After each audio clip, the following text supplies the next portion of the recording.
Okay. Oh yeah. Look. Now they're gonna leave, right?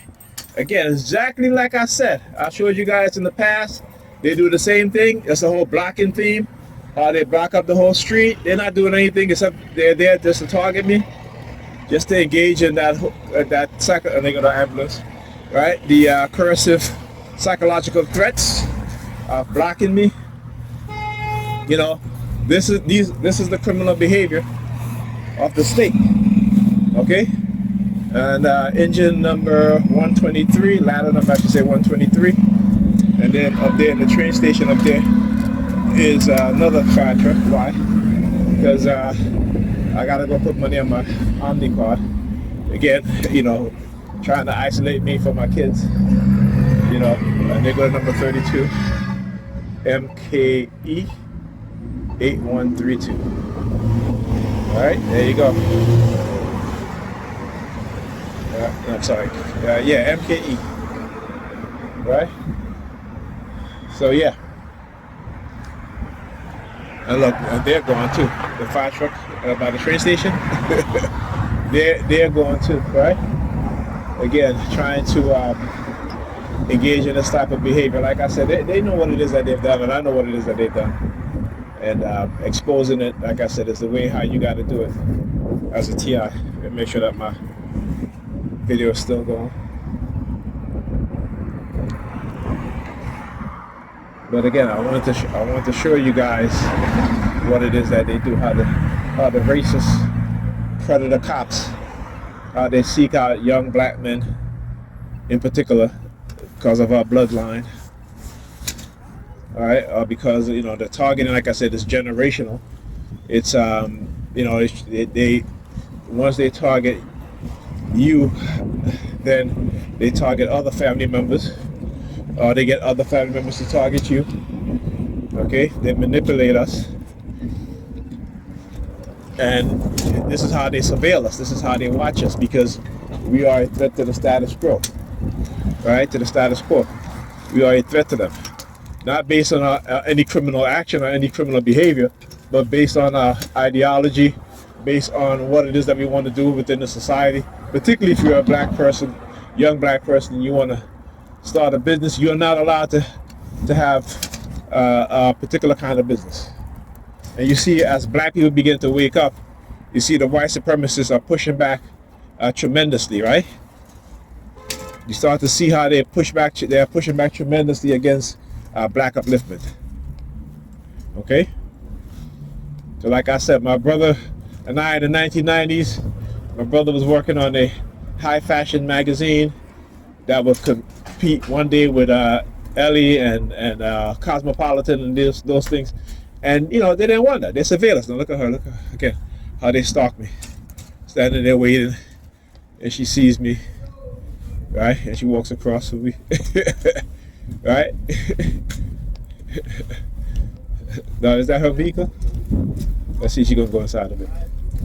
Of course not. She's just there to target me. That's all. Look. She's wiping away tears.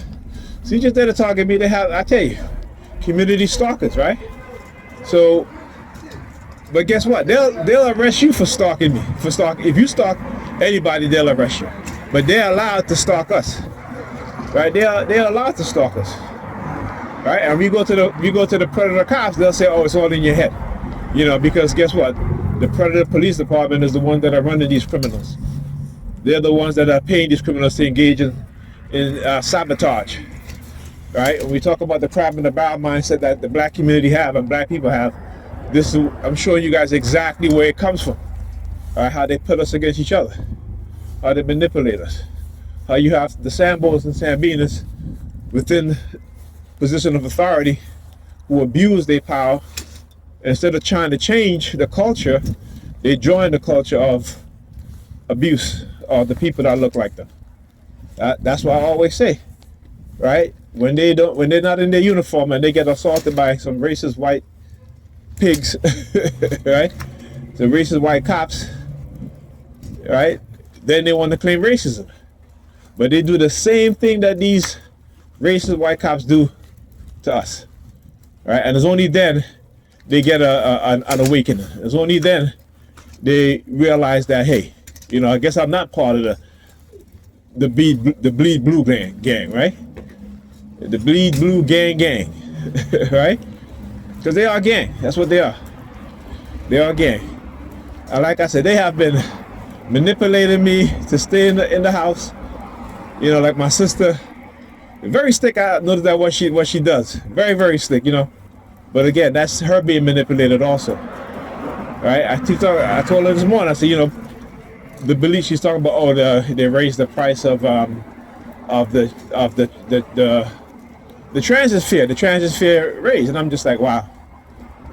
You know, these people are making it harder for those of us while they getting their big fat paycheck, while they live in their nice fancy homes, and the rest of us are struggling while they're making it hard for us to live. Look at the perp. Look at the perp. You can always tell, right? You know, they just stand in the middle of the sidewalk. Of course, he's on his phone. Now, come on now. It's cold out here, right? The only reason why you're out here by yourself acting like, you know, like you're on the phone is because you're a perp. All right? And again, wearing all black. Right? I'm saying, just to let you know, it's to try to send you these subliminal messages. I don't know what it is that they do, but that shit not working. By the way, while I was in the supermarket, they had a female perp, Sambina, a Negropean female, who was talking to me. So I stick up my pointer finger. She was like, not working. Right? So I did this, and she's like, not working. And I gotta laugh because these people are just, you know, like when I talk about the dumbass Negropeans, right? That's what I'm talking about. The dumbass Negropeans. That's what I'm talking about. Right? They got a sadistic mindset. Anytime another person can get you to hate another person who's never done anything to you, based off of jealousy, based off of envy. And again, I don't know, you know, I'm a pretty handsome guy. You know what I'm saying? You're a predator to the party, using their sirens in the background. That's right. It's to try to make you look ugly within the society and the minds of people. That's how black people are conditioned when we look at each other. Right? So they know what I have planned. And whenever they start talking to me like this, like I said, whenever they start sending me subliminal messages, whenever they start sending, you know, these Negropean females, particularly in the grocery store where I was at, a lot of them come in there, you know, with the weaves and the wigs and shit like that. None of them is wearing their natural hair. None of them have braids in their hair, anything like that. You know, it's the solidifying in their subconscious mind their so-called European standard of beauty. Right? They're trying to be like everybody else instead of being themselves and who they are, instead of being their natural self. Right? Their beautiful, wonderful hair that they have been taught to hate and see it as ugly, I don't.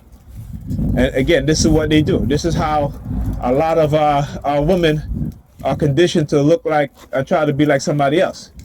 You know, even though they may not be as attractive as they think, you know, and the fact that we as black men, they put us in a position where we can't even tell them anything.